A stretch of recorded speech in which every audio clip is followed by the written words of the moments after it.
ओम श्री परमात्माने नमो अथ अष्टम अध्याय अक्षर ब्रह्म जोग।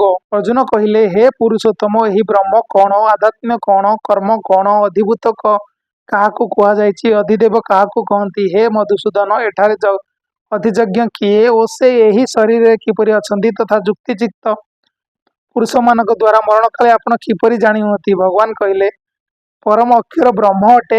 ब्रह्म कौन अटे? परम अक्षर ब्रह्म अटे। निज स्वरूप अर्थात जीवात्मा आध्यात्म नाम कथित हुए तथा प्राणी मानक उत्पत्ति अभ्युदय करुवा विसर्ग अर्थात त्याग को कर्म कुआ जाए। उत्पत्ति विनाशशील समस्त पदार्थ होउछि अधिभूत हिरण्यमय पुरुष ही अधिदेव। हे देहधारी मानक मध्य श्रेष्ठ अर्जुन ए शरीर रे मो वासुदेव ही अंतर्जामी रूप से अधिजज्ञ अटे। जो पुरुष अंत काल हेले भी मते स्मरण करी करी देह त्याग करते से मोर साक्षात स्वरूप प्राप्त होती। एथिरे तिळेमात्र संदेह नहीं।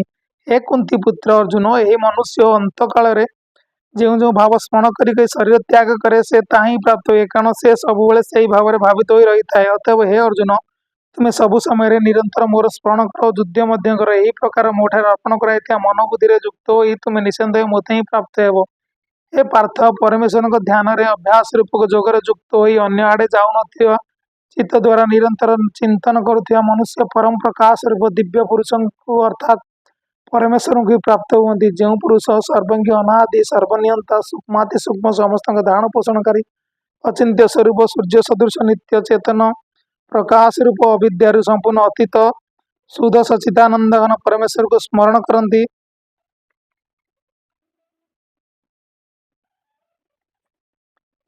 सही भक्तियुक्त पुरुष अंत काल जोग बल दुई भूलतार मध्यवर्ती स्थान में प्राण को भल रूप स्थापन कर निजे निश्चल मन द्वारा स्मरण करी से दिव्य रूप परम पुरुष परमात्मा को प्राप्त हुंती। हे अर्जुन वेदज्ञ विद्वान माने जो सचिदानंद घन रूपक परम पद को अविनाशी बोली कहती आसक्ति शून्य जत्नशील सन्यासी महात्मा माने जहाँ प्रवेश करती जो जो परम पद चाहूथिबा ब्रह्मचारी माने ब्रह्मचारी आचरण करती से परम पद मु तुमको संक्षेप कहीदेवी। सकल इंद्रियर द्वार रुद्ध करी तथा मन को हृदय रे स्थिर करी पुणी से विजित मन द्वारा प्राण को मस्तक स्थापन करी परमात्मा सम्बन्धी जोग धारण स्थित हो जो पुरुष ओम एकाक्षर रूपक ब्रह्म को उच्चारण करी एवं ताहार अर्थ स्वरूप मूर्ति अर्थात निर्गुण ब्रह्म को चिंतन करी शरीर छाड़ी प्रयाण करती से पुरुष परम गति प्राप्त होती। हे अर्जुन जो पुरुष मोठारे अन्य चित्त होई सदा सर्वदा निरंतर मोते अर्थात पुरुषोत्तम को स्मरण करती मोठारे नित्य निरंतर युक्त होइतिबा सेही जोगी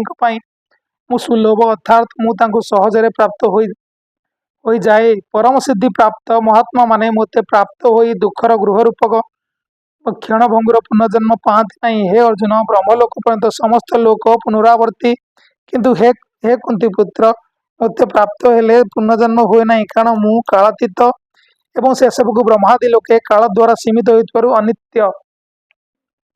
ब्रह्मांकर गोटे दिन 1,000 चतुर्योगी अधिविशिष्ट एवं गोटे रात्रि मध्य 1,000 चतुर्योगी अधिविशिष्ट बोली जो पुरुष माने तत्व तो जानती से ही जोगी माने काल तत्व जानती। सकल चराचर जीव माने ब्रह्मांक दिन आरंभ अव्यक्त अर्थात ब्रह्म सूक्ष्म शरीर उत्पन्न होती एवं ब्रह्मांक रातिर आरंभ ब्रह्मांक अव्यक्त नामक से सूक्ष्म शरीर लीन हो जाती। हे पार्थ से भूत समुदाय बारंबार उत्पन्न हो प्रकृतिर परवश रातिर प्रवेश काल लीन हो जाए एवं दिन प्रवेश काल पुनर्बार उत्पन्न हुए।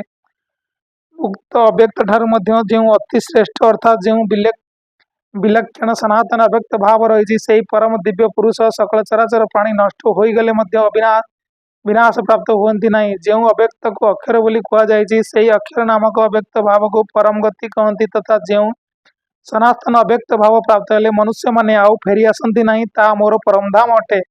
हे पार्थ जो परमात्मा को अंतर्गत हो सकल भूत अछंती एवं जो सचिदानंदन परमात्मा द्वारा समग्र जगत परिपूर्ण होइछि सेही सनातन अव्यक्त परम पुरुष अन्य भक्ति द्वारा ही प्राप्त होगा योग्य। हे अर्जुन जो काल शरीर छाड़ी जाउथिबा योगी माने पुनर्जन्म हो नथिबा गति प्राप्त हुंती एवं जो काल शरीर छाड़ी जाउथिबा योगी माने पुनर्जन्म होउथिबा गति प्राप्त हुंती मु सेही दुई काल अर्थात दुई मार्गर कथा कहिबी।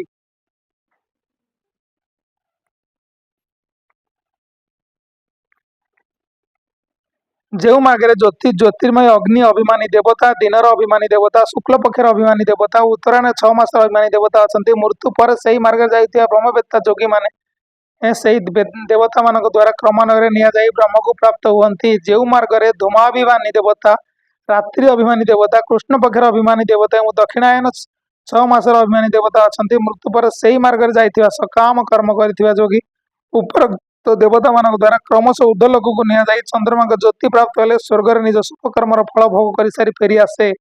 କାରଣ ଜଗତରେ ଶୁକ୍ଳ ଓ କୃଷ୍ଣ ଏହି ଦୁଇ ମାର୍ଗକୁ ଅର୍ଥାତ୍ ଦେବଯାନ ଓ ପିତୃଯାନ ମାର୍ଗକୁ ସନାତନ ବୋଲି ଗ୍ରହଣ କରାଯାଏ। ଏହି ଦୁଇଟି ମଧ୍ୟରୁ ପ୍ରଥମଟି ଧରି ଗମନ କଲେ ଆଉ ପ୍ରତ୍ୟାବର୍ତ୍ତନ କରିବାକୁ ପଡ଼େ ନାହିଁ, ପରମ ଗତି ମିଳେ ଏବଂ ଅନ୍ୟଟି ଧରି ଗମନ କଲେ ପୁଣି ଫେରି ଆସିବାକୁ ହୁଏ ଅର୍ଥାତ୍ ଜନ୍ମ ମୃତ୍ୟୁ ପ୍ରାପ୍ତ ହୁଏ। ହେ ପାର୍ଥ, ଏହିପରି ଭାବରେ ଏହି ମାର୍ଗ ଦୁଇଟିକୁ ତତ୍ତ୍ୱତଃ ଜାଣିଗଲେ କୌଣସି ଯୋଗୀ ଆଉ ମୋହଗ୍ରସ୍ତ ହୁଅନ୍ତି ନାହିଁ।